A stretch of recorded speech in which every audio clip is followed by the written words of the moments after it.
Hey, what's up, guys? This is Colin Reese. It's 2022 now, and the U.S. men's national team is halfway through World Cup qualifying. And I want to talk about some of the things I think the U.S. needs to improve in order to qualify for the World Cup. Hopefully, we qualify, but there's a lot of stuff that needs to be improved, especially if we do qualify and for the U.S. to do well in the tournament. One of the first problems I'm seeing is I don't think the U.S. actually has very many subs.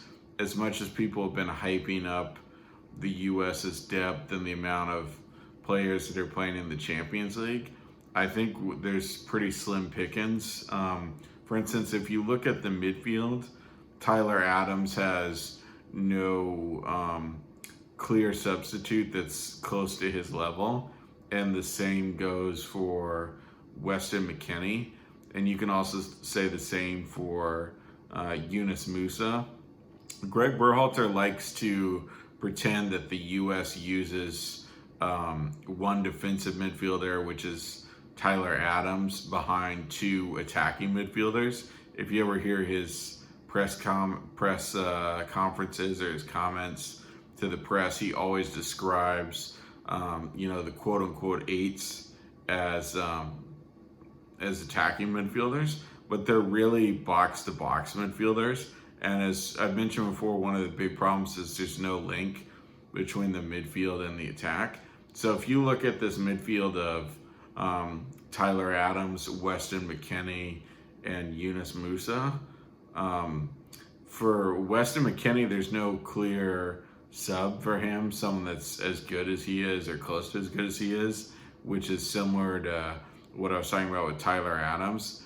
Kellyn Acosta is actually really an 8, even though the U.S. has been using him as a defensive midfielder, and he's done well against Mexico on several occasions, but he's really an 8.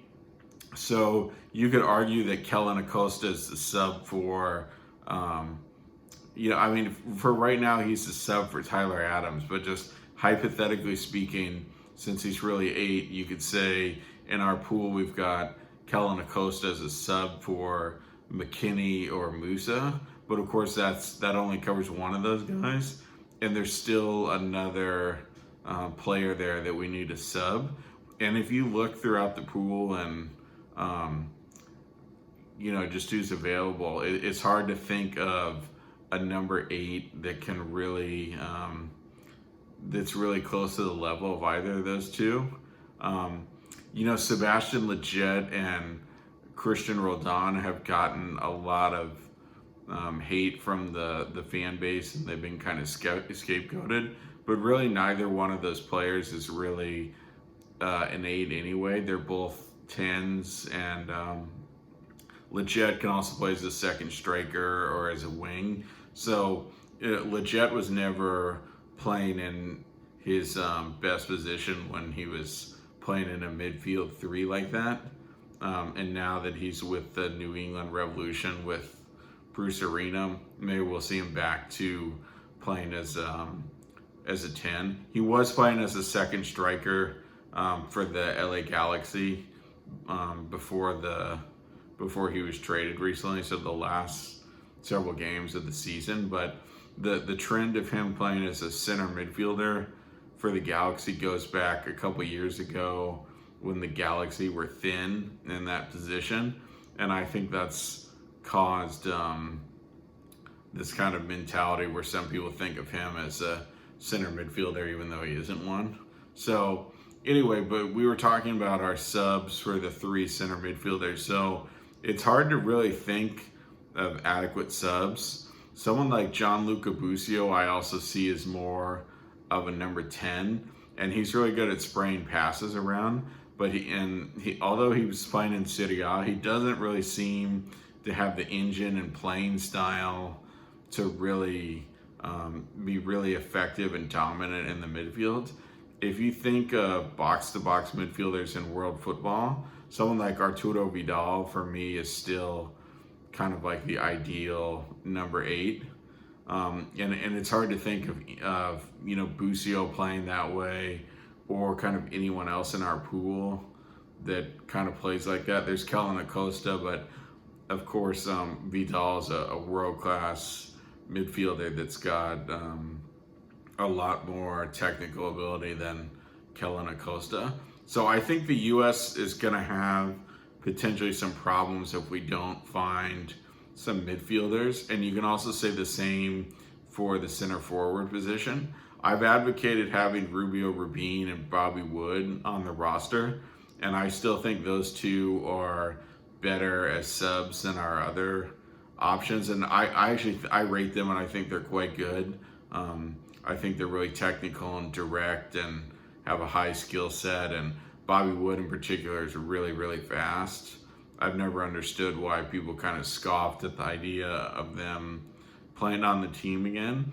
I think the idea is if you just mention some players that have been off the team for a while and that a lot of other people aren't promoting and advocating for, people treat you like you're crazy and you're just listing some players that have no business playing for the team.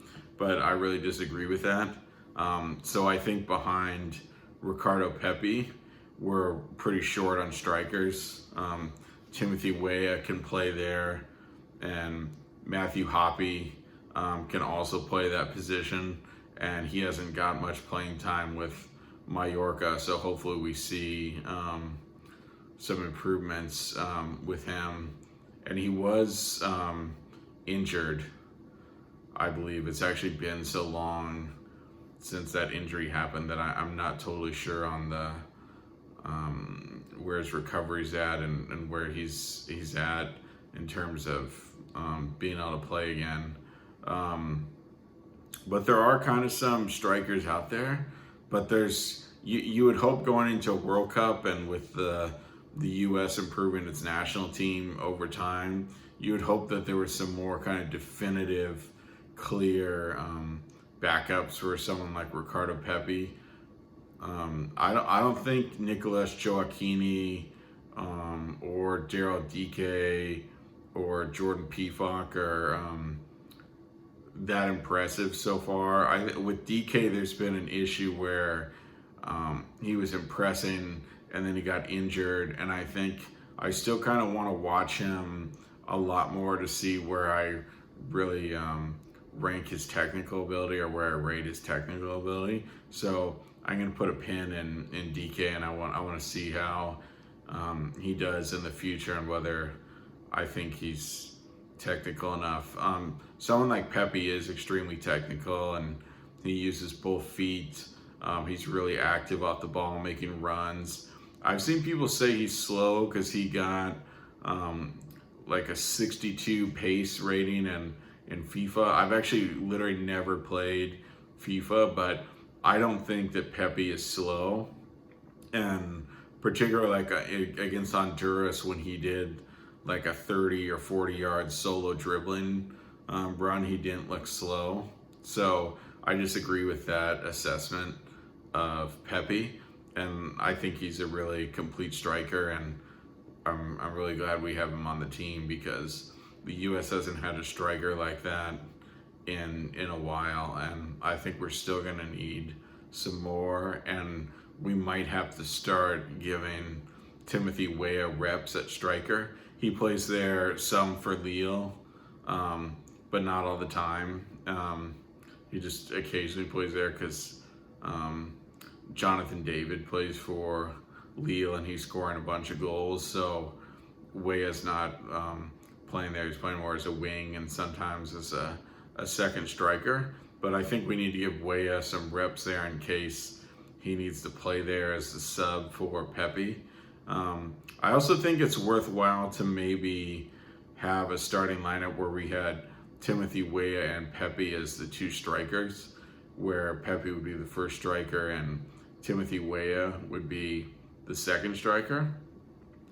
And, going into these last World Cup qualifiers and going into this World Cup year, although people are really hyping up the team, I think there's a lot of stuff to be worried about. And I was thinking about Jay DeMerit the other day, and I was thinking about how one of the problems with the scouting that the USSF does is I wonder how many players like Jay Demerit there are out there that are, capable of playing international soccer and doing really well that are kind of totally off the radar.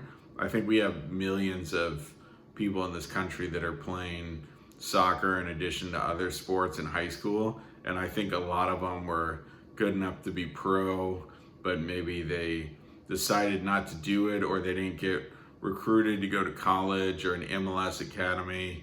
Didn't hear about them, and I think that's probably the main thing that the U.S. needs to work on if it really wants to close the gap with teams like Brazil and France and all the other top teams. I think we have kind of this bottomless pit of talent, and a lot of them aren't getting scouted properly, and once they get to maybe 18 or something, go to college, they kind of stop playing. And if we can find some of these people sooner, then we'll have a lot more depth at all of our positions. And I think there's plenty of people out there that are playing, really skillful, free-flowing, technical attacking soccer that learned really good fundamentals as kids and like to play 1-2 touch. And I think this applies to players of like every position: defenders, midfielders, forwards. And I think for the U.S. to do well in this upcoming World Cup, we're gonna need to find a couple new guys. I don't know where they're gonna come from per se, but it seems like the players we have in Europe, there are several of them in the Champions League, but there aren't enough of them there to kind of close the gap that we need to close. So we need to do a better job of finding these guys in the US when they're in high school and before they kind of quit when they go to college, or maybe they go to college and they don't get, they don't play in MLS after that, maybe even if they were good enough.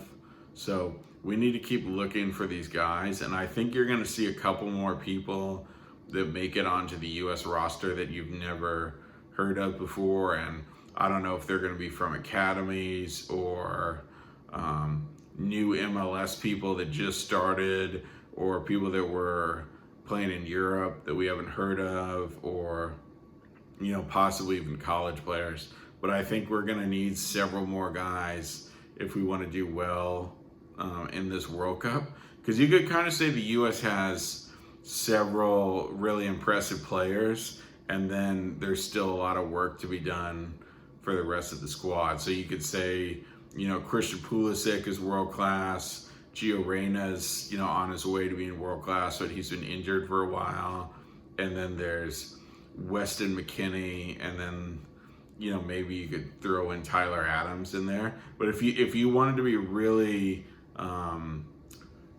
critical about it, you could argue that the U.S. has 3 really good players in McKennie, Pulisic, and Reyna, and that the other players aren't as good, and that we really need to pump the brakes in thinking that we're really like outstanding and we're a totally loaded team.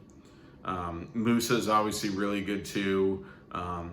He's probably that good due to the fact that he grew up in Italy and in England, so he was in a better environment to develop as a player.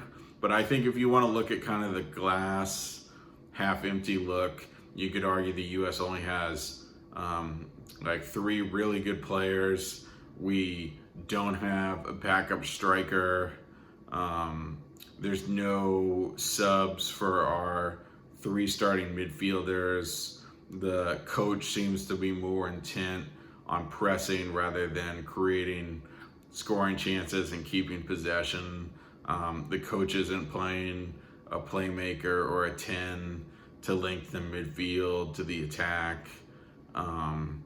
Left back is still something of, a toss-up.